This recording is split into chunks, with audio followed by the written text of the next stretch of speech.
नमस्कार दोस्तों, स्वागत है आपका एक बार फिर से बुक्स रीडर्स में। इस वीडियो में आपको द साइकोलॉजी ऑफ मनी। तो आइए शुरू करते हैं आज के इस ऑडियो बुक को। Luck and risk.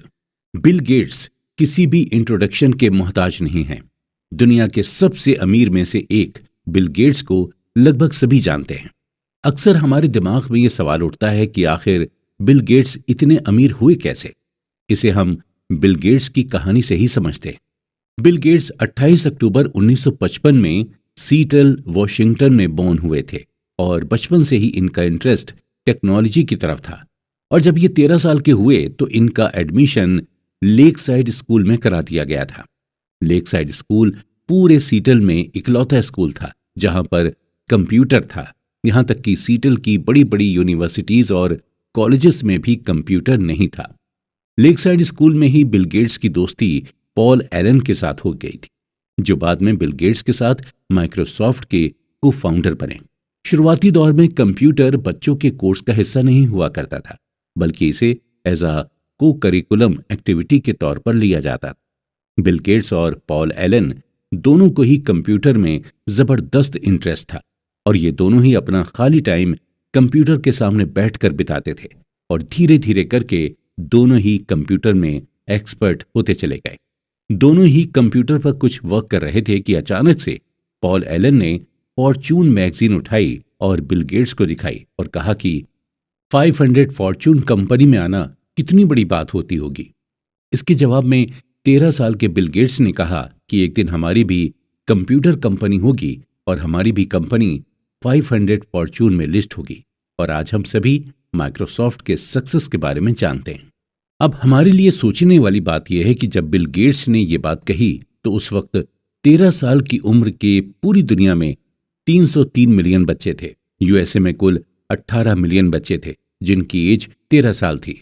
न्यूयॉर्क में कुल 2,70,000 बच्चे थे जिनकी उम्र 13 साल थी और लेक साइड में सिर्फ 300 ही बच्चे थे जिनकी एज 13 साल की थी। यानी उस वक्त पूरी दुनिया के 303 मिलियन बच्चों में से सिर्फ एक बिल गेट्स ही थे जिन्हें कंप्यूटर की इतनी नॉलेज थी और जो 13 साल की एज में कंप्यूटर खरीदने के लिए कैपेबल थे और जिनके मन में कंप्यूटर कंपनी बनाने का ख्याल आया।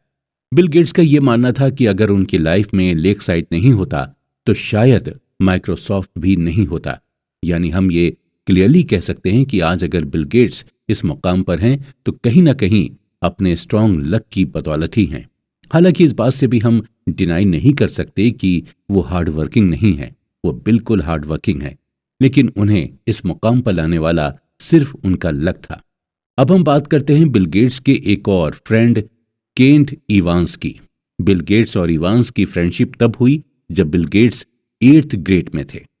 बिल गेट्स, पॉल एलन और केंट इवांस तीनों ही बचपन से ये सपना देखते थे कि एक दिन तीनों मिलकर कंपनी बनाएंगे।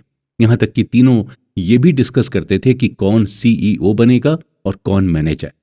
लेकिन दोस्तों, किस्मत का कुछ अलग ही प्लान था। माउंटेनियरिंग करने के दौरान केंट इवांस की डेथ हो गई।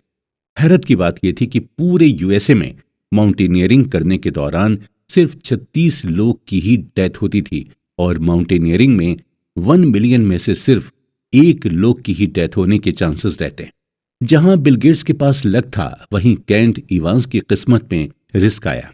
केंट इवांस ने उस रिस्क को फेस किया जो लाखों लोगों में से किसी एक को मिलता है। बिल गेट्स और केंट इवांस दोनों ही की एनर्जी सेम थी, दोनों का मैग्नीट्यूड सेम था और दोनों के ख्वाब भी सेम थे, लेकिन दोनों के डायरेक्शन अलग हो गए थे। यह सच है कि लक और रिस्क आपस में सिबलिंग हैं, यानी दोनों ही भाई बहन जैसे हैं और दोनों ही एक जैसे ही होते हैं। अगर आपको यकीन करना हो तो आपको दोनों पर ही यकीन करना होगा। लक और रिस्क, ये दोनों फैक्टर्स हमारी लाइफ का एक इंपॉर्टेंट हिस्सा हैं। कभी हमारा लक हमारे साथ रहता है तो कभी हम रिस्क में रहते हैं, लेकिन हमारे लिए दोनों को ही मेजर करना और दोनों को ही एक्सेप्ट करना मुश्किल होता है। ऑथर कहते हैं कि अगर हम किसी वेल्दी को देखें तो हमें बिल्कुल भी ये अंदाजा नहीं लगाना चाहिए कि इसकी जो वेल्थ है वो इसने कड़ी मेहनत करके बनाई है। हो सकता है कि उसकी वेल्थ को पाने के लिए उसके लक ने उसका साथ दिया। या फिर अगर हम किसी वेल्दी इंसान को देखें तो हम ये परसेप्शन ना बनाएं कि इसे लक की वजह से वेल्थ मिली। हो सकता है उस इंसान ने उस वेल्थ को पाने के लिए जबरदस्त रिस्क लिया हो। सो बेसिकली यही है कि हमें बिल्कुल भी किसी की वेल्थ के बारे में परसेप्शन नहीं लगाना चाहिए। कोई अपनी किस्मत की वजह से ये बन जाता है तो कोई और जबरदस्त मेहनत करके अमीर बनता है। पैसे की ये खासियत है कि ये दोनों ही लोगों के पास आ सकता है।